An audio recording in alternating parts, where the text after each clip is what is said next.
Why/how is svchost.exe using 6.5 GB of memory?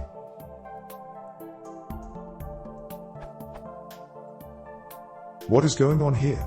I have almost nothing running. By almost nothing, I mean Firefox, and some background network applications that are entirely passive and would never use this much memory. Related services, UXMs, TRKWKS, Sysmain, Netman service, Audio Endpoint Builder, Tabled Input service. The only thing I can think of is that I was running VirtualBox with Ubuntu for a little while, but that is limited to 2 GB of memory and it's no longer running.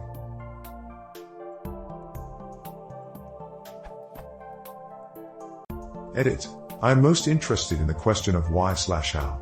Likely a leak somewhere, but given the services listed above, do any stand out as being a potential culprit?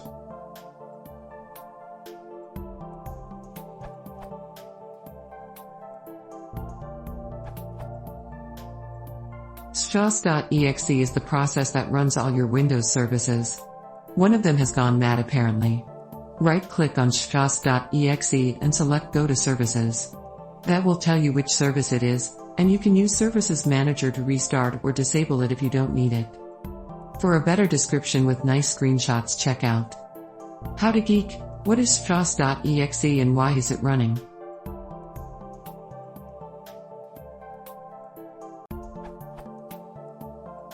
For your update, you can check out a couple of those services. CSCS service, related to the offline folders feature of Windows.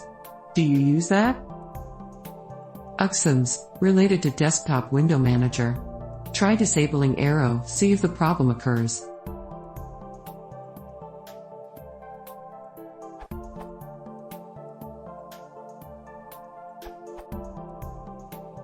After splitting suspected services to separate processes, I was able to identify Network Store Interface Service, C, to be the cause of memory leak in my case, Windows 7.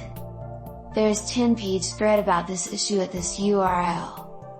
It mentions a couple of hotfixes available for download on demand. This URL. There is also a similar fix for Vista in Server 2008. This URL.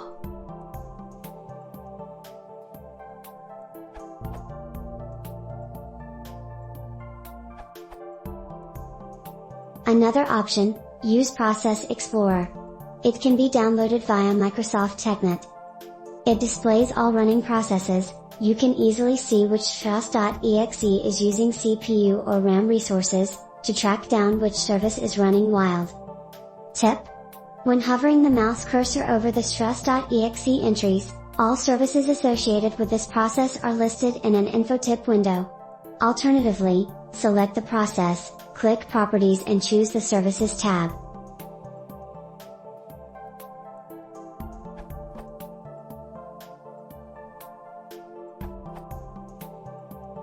This happens after updating to Windows 7 Service Pack 1.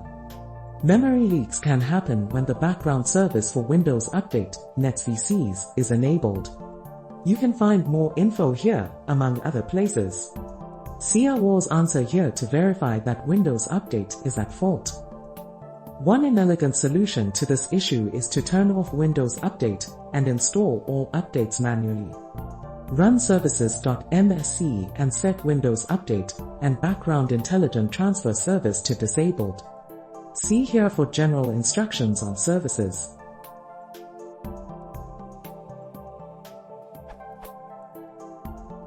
However, several updates to fix this issue have been rolled out by Microsoft. When you first run Windows Update in a new installation of Win 7 SP1, it will insist on installing Windows Update Agent, WUR, 7.6.7600.320, KB2887535, before it lets you check for other updates. Let it do so or apply the update manually if installing offline. After doing so, you might not be able to install other updates automatically until this issue is resolved. Then manually download and install the following update. This URL. This updates the Windows Update Agent to version 7.6.7601.18979.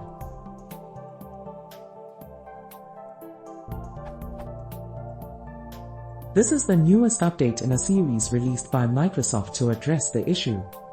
Each has been replaced by a newer version, and it seems that you only need to install the newest one. However, if this does not fix the issue, you can try installing an older update in the series, or perhaps install them all sequentially. In chronological order, consult the following updates. This URL, June 2015. This URL, July 2015. This URL, August 2015. This URL, September 2015. Then, according to this answer, install this update.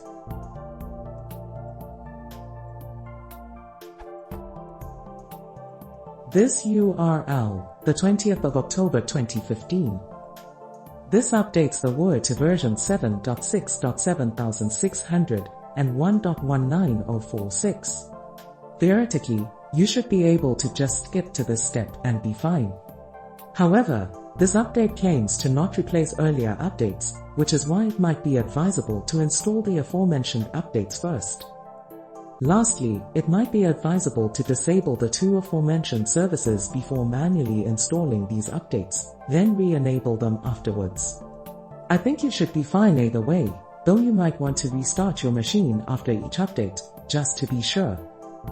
Reports vary, but this should fix your troubles with Windows Update hogging memory and CPU smile.